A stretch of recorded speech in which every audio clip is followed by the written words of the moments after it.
നമ്മളെ മദ്രസയിലെ 5ാം ക്ലാസ്സിലാണെന്ന് തോന്നുന്നു അഖ്ലാഖിൽ ഈ ഹദീസുണ്ട്. അഹ്ബിബ് ഹബീബക ഹൗനമ്മ അസാ അൻ യകൂന ബഗീദക യൗമമ്മ വഅബ്ഗിദ് ബഗീദക ഹൗനമ്മ അസാ അൻ യകൂന ഹബീബക യൗമമ്മ. അഹ്ബിബ് ഹബീബക, നിന്റെ ഹബീബിനെ നീ ഇഷ്ടപ്പെടണം. ഹൗനമ്മ, പാകത്തിന് ഇഷ്ടപ്പെട്ടാൽ മതി. അസാ അൻ യകൂന ബഗീദക യൗമമ്മ, എന്നെങ്കിലും ഒരിക്കൽ അവൻ നിന്റെ ശത്രുവായേക്കാം. വഅബ്ഗിദ് ബഗീദക, നിനക്കൊരാളോട് ദേഷ്യമുണ്ടെങ്കിൽ നീ അവനോട് ദേഷ്യപ്പെട്ടാൽ മതി. ഹൗനമ്മ, പാകത്തിന്. അസാ അൻ യകൂന ഹബീബക യൗമമ്മ, എന്നെങ്കിലും ഒരിക്കൽ അവൻ നിന്റെ സുഹൃത്തായേക്കാം. എത്ര സ്നേഹിക്കാൻ പാടില്ല, അതിന് കിട്ടും. എത്ര അടുപ്പുള്ള ആൾക്കാരാണെങ്കിലും ജീവിതത്തിൽ എപ്പോഴെങ്കിലും തെറ്റാൻ സാധ്യതയുണ്ട് എന്ന് മുന്നിൽ കണ്ടുകൊണ്ടാണ് സംസാരിക്കേണ്ടത്. എത്ര വലിയ ദേഷ്യമുള്ള ആൾക്കാരാണെങ്കിലും എപ്പോഴെങ്കിലൊക്കെ ഒന്ന് നന്നാവാൻ സാധ്യതയുണ്ട് എന്നത് മുന്നിൽ കണ്ടുകൊണ്ടായിരിക്കണം ദേഷ്യം പ്രകടിപ്പിക്കേണ്ടത്. ഇഷ്ടം. ഞാൻ പറഞ്ഞതിലെ പ്രധാന ഭാഗം ഒന്ന് ആവർത്തിക്കണമെന്ന് സംഘാടകർ പറഞ്ഞു. ഞാൻ പറയുന്നത്, ഒരു പെണ്ണ് അല്ലെങ്കിൽ ഒരാണ് ഒരു പെൺകുട്ടിനെ തട്ടിക്കൊണ്ടുപോവുകയാണ്. തട്ടിക്കൊണ്ടുപോകുക എന്ന് പറഞ്ഞാൽ ഏഷ്യടപ്പ് കൊണ്ടിട്ടുള്ളമാതിരി ഇങ്ങനെ ഭയങ്കര തട്ടിയിട്ട് ഇങ്ങനെ കൊണ്ടുപോകാന്നല്ല. പിന്നെ പുറത്ത് വന്നിട്ടൊന്നും ഇങ്ങനെ തട്ടും, അപ്പോൾ കൂടെ ഇങ്ങനെ പോകും. അതാണ് തട്ടിക്കൊണ്ടുപോകല്. അല്ലെങ്കിൽ ഒരു പെൺകുട്ടി വേറൊരു ചങ്ങായിയുടെ കൂടെ ഇറങ്ങി പോവുക. ഒരു ദിവസം നേരം വെളുക്കുമ്പോൾ 4 ദിവസം കൊണ്ട് നടക്കുന്ന ഒരു പരിപാടിയല്ല. 5 ഘട്ടങ്ങൾ കഴിഞ്ഞാണ് ഒരു പെണ്ണൊരാണിന്റെ കൂടെ പോകുന്നത്, അല്ലെങ്കിൽ ഒരാണൊരു പെണ്ണിനെ കൊണ്ടുവരുന്നത്. ഒന്നാമത്തത് ഫസ്റ്റ് ഉണ്ടാകുക മുആയനത്ത് എന്ന് പറയുന്ന ഒരു ഘട്ടമാണ്. മുആയനത്ത് എന്ന് പറഞ്ഞാൽ കാണുക, ഇഷ്ടപ്പെടുക. ഇതാണ് ആദ്യം ഉണ്ടാകുക. അത് തിരിച്ചറിയാനുള്ള വഴികളെ കുറിച്ച് ഞാൻ പറഞ്ഞു. നമ്മുടെ കുട്ടികൾ വീട്ടിൽ വന്ന് സംസാരിക്കുമ്പോൾ അവരുടെ സംസാരം ശ്രദ്ധിച്ചാൽ 1ാം ഘട്ടമുണ്ടോ എന്ന് നമുക്ക് കിട്ടും. അതിനെന്ത് വേണമെന്നാ പറഞ്ഞത്? സംസാരം കേൾക്കാൻ വാപ്പാക്കും ഉമ്മാക്കും ഒഴിവ് വേണം എന്നാണ് പറഞ്ഞത്. അതിന് നമുക്ക് ആദ്യം ഒഴിവ് വേണം, കുട്ടികളെ വർത്താനം ഒന്ന് കേൾക്കാൻ. ഒഴിവില്ലെങ്കിൽ എന്താ ഉണ്ടാകുക? ഒഴിവുള്ളവരോട് പറയും.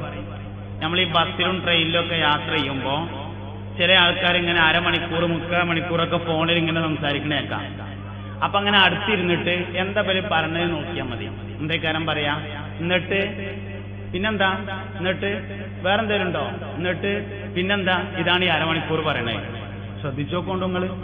ഈ എന്നിട്ട് പിന്നെന്താ, വേറെന്തേലും ഉണ്ടോ, എന്നിട്ട് പിന്നെന്താ, വേറെന്തേലും ഉണ്ടോ, ഇതാണ് അരമണിക്കൂർ പറയാനുള്ള സംഗതി.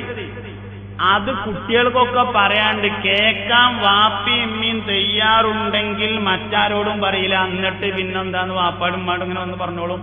അവർ കേൾക്കാൻ തയ്യാറായാൽ മതി. കേൾക്കാൻ തയ്യാറില്ലെങ്കിലോ മീൻകാരനോ ഓട്ടോറിക്ഷക്കാരനോ തയ്യാറാവുമ്പോൾ ഓരോട് എന്നിട്ട് പിന്നെന്താന്ന് പറഞ്ഞുകൊണ്ടിരിക്കും. അല്ലാതെ ഇപ്പം ഇത്ര തോന്നെ നേരം പറയാനുള്ളത്. എല്ലാ ദിവസവും 1 മണിക്കൂർ 2 മണിക്കൂർ ഇങ്ങനെ ഫോൺ ചെയ്തിട്ട് കൂടുതൽ പറയാനൊന്നും ഉണ്ടാവില്ലല്ലോ.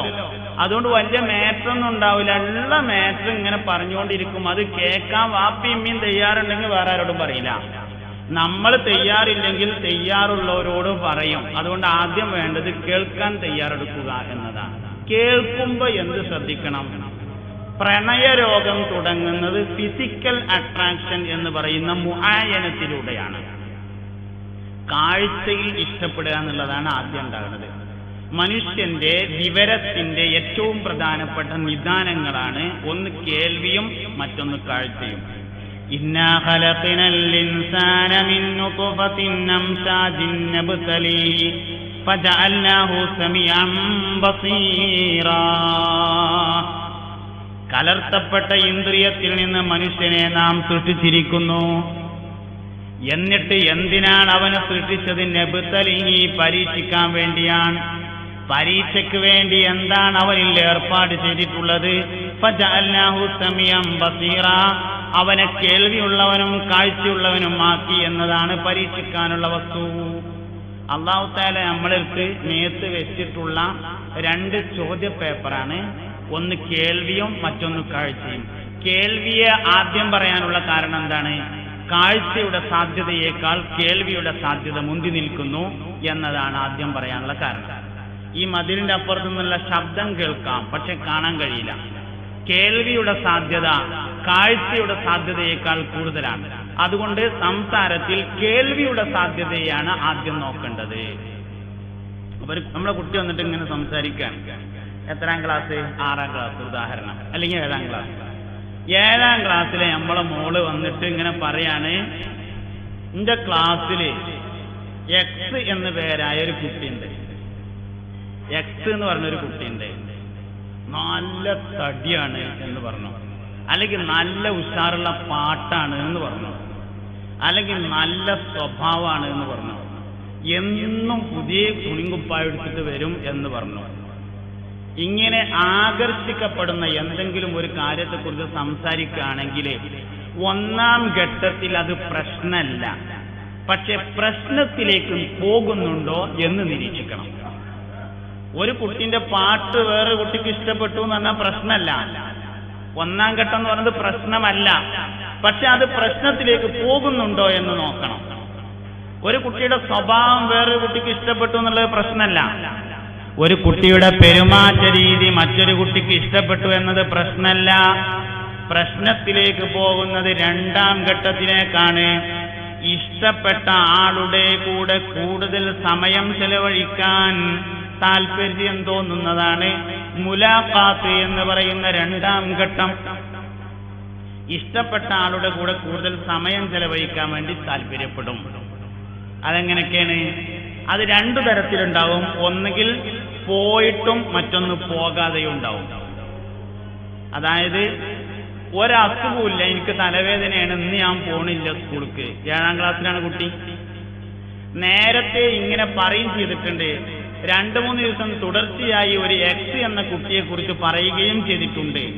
എന്നാൽ ഒരു ദിവസം തലവേദന അഭിനയിച്ച് കുട്ടി സ്കൂളിൽ പോകുന്നില്ലെങ്കിൽ വാപ്പ അന്വേഷിക്കണം, എക്സ് എന്ന കുട്ടി ഇന്ന് വന്നിട്ടുണ്ടോ ഇല്ലയോ സ്കൂളിലെ.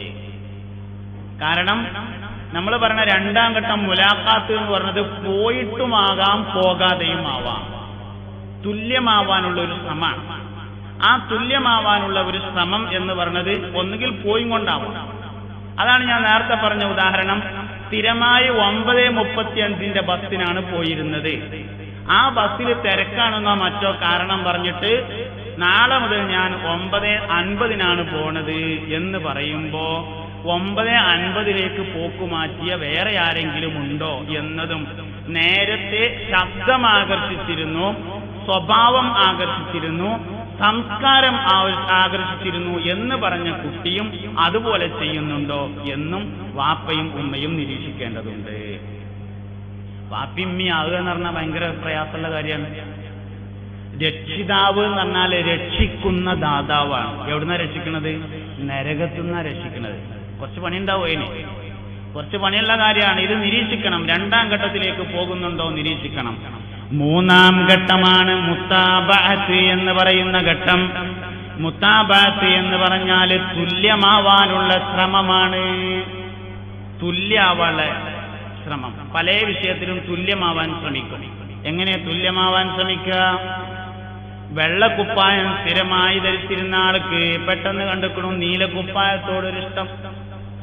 നീലക്കുപ്പായത്തെ ഇഷ്ടപ്പെട്ടിരുന്ന വ്യക്തിക്ക് പെട്ടെന്ന് കണ്ടെക്കണു ചുവപ്പ് കുപ്പായത്തിലേക്ക് ഇഷ്ടം മാറുന്നു. എന്നാ എങ്ങനെയും മാറിയതെന്ന് നോക്കണം. തുല്യമാവാനുള്ള ശ്രമമാണ്. തുല്യമാവാനുള്ള ശ്രമമാണ്. 10ാം ക്ലാസ് വരെ പഠിക്കുമ്പോ SSLC കഴിഞ്ഞിട്ട് കൊമേഴ്സിന് പോകണമെന്നാണ് ഉണ്ടായിരുന്നത്. ഇടക്കാലത്ത് വെച്ചിട്ട് അത് ഹ്യൂമാനിറ്റീസിന് പോയാൽ മതി എന്ന് മാറുകയാണെങ്കിൽ ക്ലാസ്സിൽ വേറെ ആർക്കെങ്കിലും ഇങ്ങനെ മാറിയിട്ടുണ്ടോ നോക്കണം. തുല്യമാവാനുള്ള ശ്രമമാണ് 3ാമത്തേത് മുത്താബഅത്ത്. 5 ഘട്ടങ്ങൾ കഴിയാതെ ഒരു കുട്ടിയും ചാടിപ്പോവില്ല. ഇതാണ് 3ാം ഘട്ടം. 4ാം ഘട്ടം എന്ന് പറയുന്നത് മുജാഹദത്ത് എന്ന ഘട്ടമാണ്. മുജാഹദത്ത് എന്ന് പറഞ്ഞാൽ പരിശ്രമമാണ്. പരിശ്രമം എന്ന് പറഞ്ഞാൽ ത്യാഗം ചെയ്യാനുള്ള സന്നദ്ധതയാണ് 3ാം ഘട്ടം ഉണ്ടാകുക. സ്കൂൾക്ക് പോകുമ്പോൾ സ്ഥിരമായിട്ട് ഓരോ പേനയെ കൊണ്ടുപോയിരുന്നത്. പെട്ടെന്ന് കണ്ടുക്കണു 2ഉം 3ഉം പേനയിട്ട് പോകണു. എന്തിനാന്ന് ചോദിച്ചപ്പോൾ പറഞ്ഞു പേന ഇല്ലാത്ത ആർക്കെങ്കിലും എഴുതാൻ കൊടുക്കാലോ. കേൾക്കണുണ്ടോ നിങ്ങള്? മുജാഹദത്താണത്, പരിശ്രമമാണ്. അങ്ങനെ മാത്രല്ല, സ്കൂളിട്ട് വന്നപ്പോ വേറൊരു കുട്ടിന്റെ നോട്ടീസ് കയറ്റി വന്നിട്ടുണ്ട്. എന്തിന്? എഴുതി കൊടുക്കാനേ. ത്യാഗം ചെയ്യാനുള്ള സന്നദ്ധത ആർക്ക് വേണ്ടി? ആദ്യം പറഞ്ഞ എക്സ് എന്ന കുട്ടിക്ക് വേണ്ടിയായിരിക്കണം. അപ്പൊ ഈ ഘട്ടങ്ങൾ കഴിഞ്ഞ് മുജാഹദത്ത് എന്ന് പറയുന്ന ഘട്ടത്തിലേക്ക് അതെത്തിയിട്ടുണ്ടാവും. ഇങ്ങനെ വരിക. 5ാമത്തതാണ് മുലാബത്ത് എന്ന് പറയുന്ന ഘട്ടം. മുലാബത്ത് എന്ന് പറയുന്ന ഘട്ടത്തിലേക്ക് എത്തിക്കഴിയുമ്പോൾ കുട്ടിയുടെ ശരീരത്തിൽ ഒരു പ്രത്യേകമായ ഹോർമോൺ പ്രൊഡ്യൂസ് ചെയ്യുന്നതാണ്. പ്രത്യേകമായൊരു ഹോർമോൺ പ്രൊഡ്യൂസ് ചെയ്യും.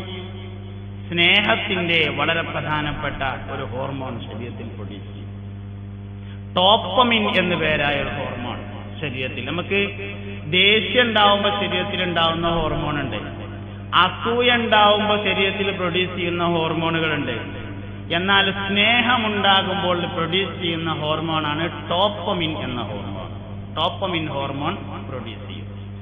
ഡോപ്പമിൻ ഹോർമോൺ പ്രൊഡ്യൂസ് ചെയ്തു എന്ന് തിരിച്ചറിയാനുള്ള വഴി എന്താ? ഞാനീ പറഞ്ഞത് നിങ്ങൾ നല്ലോണം ശ്രദ്ധിച്ചിരിക്കണം. ഡോപ്പമിൻ ഹോർമോൺ പ്രൊഡ്യൂസ് ചെയ്താൽ ഡോപ്പമിൻ ഹോർമോണിന്റെ സാന്നിധ്യമുള്ള വസ്തുക്കളോട് പ്രിയം കൂടും. ഉദാഹരണം ചോക്ലേറ്റ്. ചോക്ലേറ്റിലാണ് ഡോപ്പമിൻ ഹോർമോൺ ഉള്ളത്. പ്രണയ ജോഡികൾ ചോക്ലേറ്റ് കഴിക്കുന്നതിന്റെയും ചോക്ലേറ്റ് കൈമാറുന്നതിന്റെയും പിന്നിലെ രഹസ്യം അതാണ്. ഓരോന്നിനും ഓരോ സംഗതികളുണ്ട്. ഭയങ്കര ദേഷ്യമുള്ള ഒരാളാണ്, പാരമ്പര്യമായിട്ട് തന്നെ ദേഷ്യമുണ്ട്. എന്നാൽ വീട്ടിൽ ചുവന്ന മുളക് കൂടുതൽ ഉപയോഗിക്കുന്നുണ്ടാവും.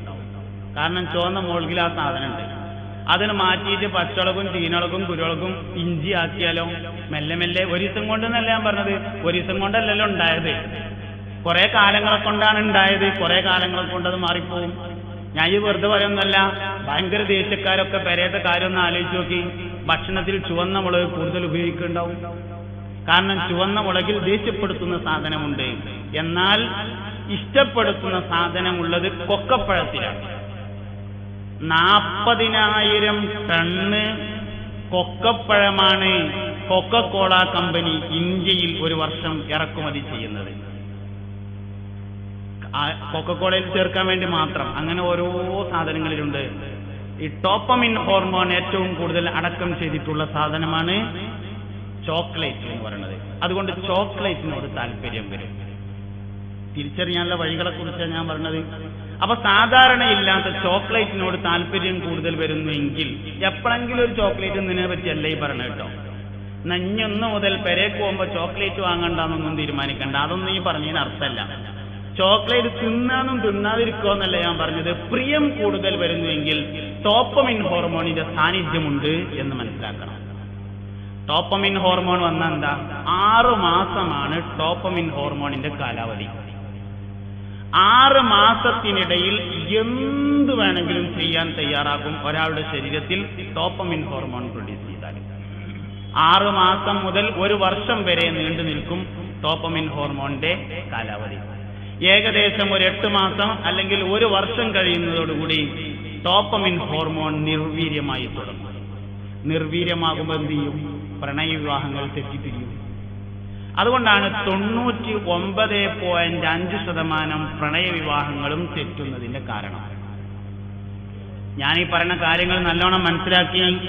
ഇത് വിവാഹത്തിന്റെ ശേഷവും ഇങ്ങനെ തന്നെയാണ്. ഇത് പ്രണയത്തിന് മാത്രമല്ല, കല്യാണ ശേഷവും ഇങ്ങനെ തന്നെയാണ് സംഭവം. ഒരാളൊരു പെണ്ണിനെ കല്യാണം കഴിഞ്ഞു കൊടുന്നു. കല്യാണം കഴിഞ്ഞു കൊടുത്താൽ അയാളുടെ ശരീരത്തിൽ ഡോപ്പമിൻ ഹോർമോൺ ഉണ്ടാവും. ഡോപ്പമിൻ ഹോർമോണിന് മാക്സിമം കാലാവധി 1 വർഷമാണ് കിട്ടുക. പരമാവധി 1 വർഷം കിട്ടുക. 1 വർഷം വരെ ഭാര്യയും ഭർത്താവും ജീവിച്ചിരുന്ന ആ രസവും ആ നീക്കുപോക്കും സംസാര രീതിയും 1 വർഷം കഴിഞ്ഞാൽ കിട്ടൂല. അപ്പൊ പിന്നെന്ത് ചെയ്യും?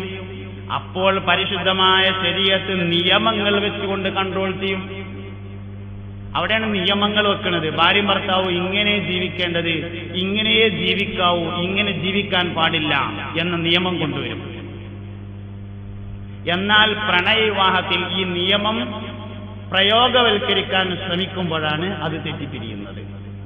നേരത്തെ തന്നെ ശരീഅത്തിന്റെ നിയമങ്ങൾ പാലിക്കേണ്ടി വരും എന്ന ധാരണയോടുകൂടെ കടന്നു വരുന്നതായതുകൊണ്ടാണ് വിവാഹ ജീവിതത്തിൽ ഡോപ്പമിൻ ഹോർമോൺ നിർവീര്യമായാലും വിവാഹം തെറ്റിപ്പിരിയാത്തതിന്റെ കാരണം.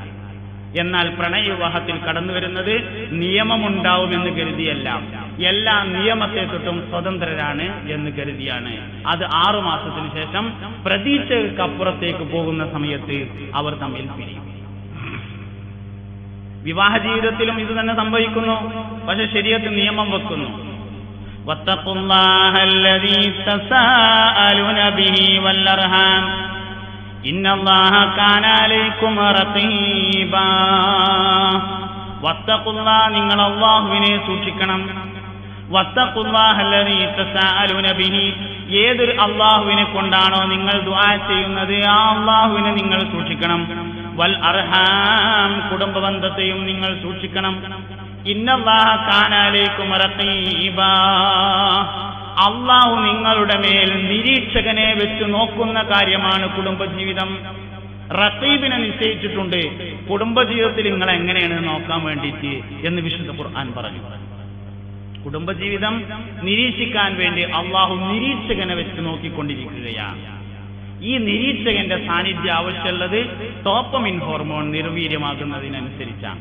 എത്ര കണ്ട് നിർവീര്യമാണോ അത്ര കണ്ട് നിരീക്ഷകൻ കൂടിക്കൂടി വരേണ്ടി വരും. 60 വയസ്സായ ഒരു ഉമ്മയും വാപ്പയും, ഒരു വല്യമ്മി ഒരു വല്യപ്പി സിറ്റൗട്ടിൽ ഒരുമിച്ചിരുന്ന് സംസാരിക്കുക പോലുമില്ല.